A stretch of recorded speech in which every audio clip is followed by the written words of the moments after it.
आजकल एक ट्रेंड चल गया है दोस्तों, अगर आपको प्रसिद्ध होना है, फेमस होना है, हाईलाइटेड होना है तो बस एक काम कर देना है। वो काम ये है, सिंपल सा फंडा अपनाना है, आपको मुस्लिम विरोधी बयान दे देना है और आपकी प्रसिद्धि की कोई सीमा नहीं रहेगी। यही हो रहा है आजकल देश में। वैसे वीडियो में आगे बढ़ने से पहले एक बात पूछता हूँ आपसे, क्या आपको गीता का पहला श्लोक आता है? नहीं आता? मैं बता देता हूँ। गीता का पहला श्लोक संस्कृत में लिखा हुआ है जो वो ये है, धर्म क्षेत्रे कुरुक्षेत्रे समवेता युयुत्सवे मामका पांडवश्च किम कुर्वत संजय। ये गीता का पहला श्लोक, पहले अध्याय का पहला श्लोक है। आपको इतना तो आना चाहिए ना दोस्तों, क्योंकि आप जैसे ही वो लोग हैं, कुछ ऐसे लोग ही तो हैं जो पढ़ते तो नहीं है पर लड़ने में सबसे आगे है, पढ़ने में सबसे पीछे, लड़ने में सबसे आगे। जब बात हिंदू मुस्लिम की हो जाएगी तो आप क्या होंगे, बहुत बड़े हिंदूवादी बन जाएंगे। लेकिन जब बात पढ़ने की होगी, समझने की होगी तो आपको कुछ लेना देना नहीं है। अच्छा, आपके घर में गीता रखी भी हुई है या वो भी नहीं है? अच्छा, प्रतिक्रिया के रूप में आप बहुत बड़े धार्मिक हो जाते हैं, लेकिन खुद के उद्धार के रूप में आपसे बड़ा अधार्मिक कोई नहीं है। एक नया शब्द भी मार्केट में आ चुका है, कठमुल्ला।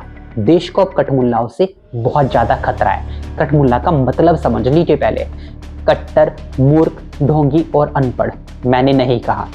इलाहाबाद हाई कोर्ट, जिसको अब प्रयागराज कहा जाता है, उसके सिटिंग जज शेखर कुमार यादव जी विश्व हिंदू परिषद के सम्मेलन में जाते हैं, कहते हैं हमारे बच्चे जब पैदा होते हैं, हिंदुओं की बात कर रहे हैं, बच्चे जब पैदा होते हैं उनको वेद मंत्र सिखाए जाते हैं, ईश्वर के प्रति अग्रसर होना है ये बताया जाता है, अहिंसा के मार्ग पर चलना सिखाया जाता है। देश को खतरा है कठमुल्लाओं से, देश के लिए घातक है, बहकाने का कार्य करते हैं, लड़वाने का कार्य करते हैं कठमुल्ला।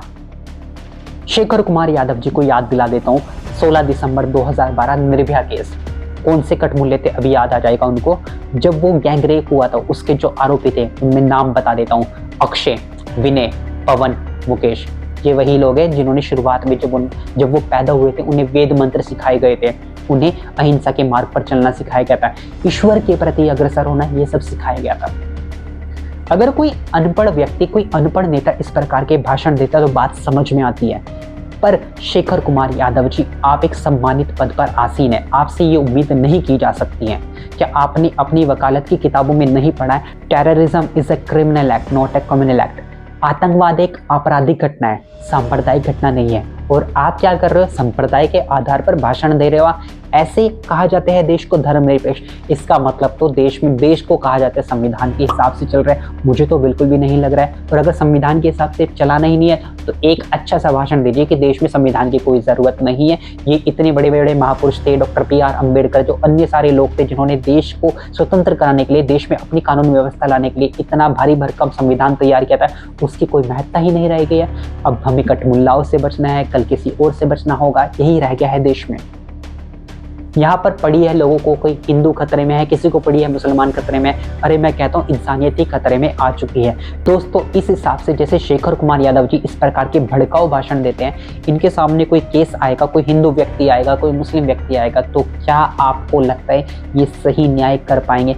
मुझे बिल्कुल भी नहीं लगता है। आपको क्या लगता है, क्या उन्होंने जो शब्द की उत्पत्ति की सही थी और इस प्रकार की जो भाषण वो दे रहे हैं, क्या उनसे इस प्रकार की अपेक्षा की जानी चाहिए? तो भारत की न्याय व्यवस्था के बारे में आप क्या सोचते हैं? अपनी राय कमेंट सेक्शन में ज़रूर लिखिएगा। ये वीडियो देखने के लिए आपका बहुत बहुत शुक्रिया दोस्तों, धन्यवाद।